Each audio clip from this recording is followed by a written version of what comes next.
To the creators of Andor Episode 7, I say, your work exceeds all expectations. Welcome to Galactic Initiative. I'm your host, Jeff. A review without major spoilers will be difficult, but I shall endeavor.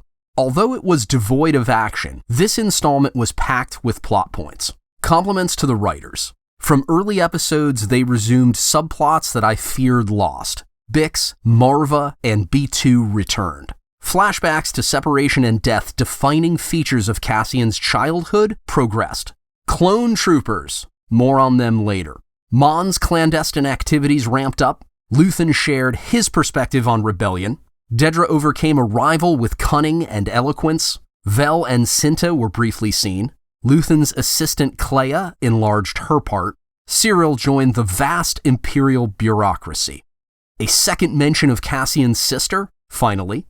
Several have criticized the series for dropping that concern after the opening 10 minutes. Not so fast.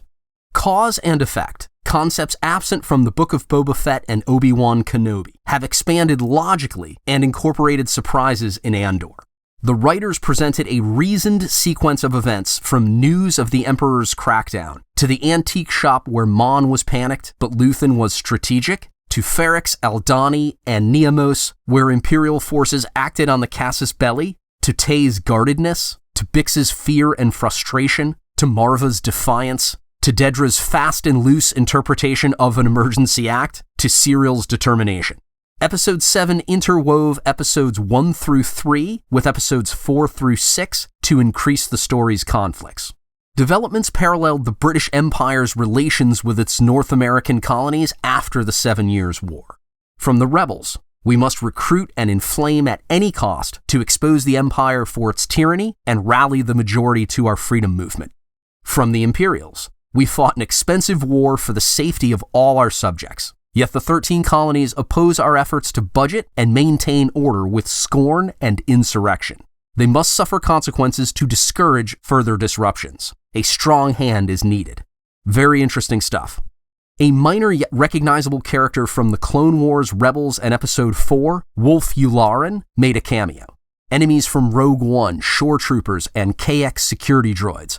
Cassian's interaction with a shore trooper reminded me of a traffic stop for an out-of-state plate. A ticket will be issued. It's a foregone conclusion. The only question is, how much will it cost? If my enthusiasm isn't obvious, let me state for the record, despite one bad episode, I like the series. The cubicles inside the Bureau of Standards were excessive and poorly rendered, as was the Coruscant cityscape, sadly. The visual effects seemed unfinished. Watch the air traffic and characters walking in wide shots. Memories of Episode 2. A handful of YouTube hosts question the chronology of the clone scenes. According to StarWars.com, Marva and Clem took Casa from the downed starship on Kenari when he was 9. Events and dialogue indicated the Clone Wars were not over. Cassian was 26 in the show's present chronology, which was 5 BBY, or 5 years before the Battle of Yavin. The first clone flashback showed his face at 26 with Clem's hand on his shoulder. Impossible, obviously.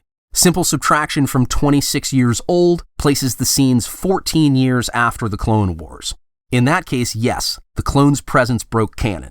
The Empire replaced them with stormtroopers in 18 BBY, 1 year after the Clone Wars. However, here are 4 key details overlooked by those who questioned. 1. In the present, Marva said, "For 13 years, every time I walk down Rick's Road, I turn off before I get to the square. I take the long way around so I don't have to think about blank," that Luthen referenced in Episode 3. I'm omitting it now as a spoiler. The keywords, 13 years. 2. Cassian's face, hair, and jacket in the first flashback matched his face, hair, and jacket in the present, 13 years later. But only from the front, with the camera facing him. From the back, with the camera behind him, his hair and jacket were different. 3. The second clone flashback featured an adolescent with a wrench. His hair and jacket matched Cassian from the back in the first flashback. 4. Cassian in Flashback 1 and the adolescent in Flashback 2 wore the same boots. Okay, if, as I believe, the teenager was Cassian, calculations with an estimate of 13 years old place the scenes in 18 BBY, A year the canon timeline contained clone troopers. The scene satisfies the established chronology. Why confuse matters with distorted recall in the first flashback? I don't know. An artistic choice, perhaps. I hope you enjoyed the review. Please like and subscribe. More Andor videos to come. Galactic Initiative is not authorized or endorsed by Lucasfilm Limited. The name Star Wars and all related materials are registered trademarks of Lucasfilm Limited, a subsidiary of the Walt Disney Company, all rights reserved. Galactic Initiative is a registered trademark, and other product and company names are trademarks of their respective holders. Use does not imply affiliation or endorsement.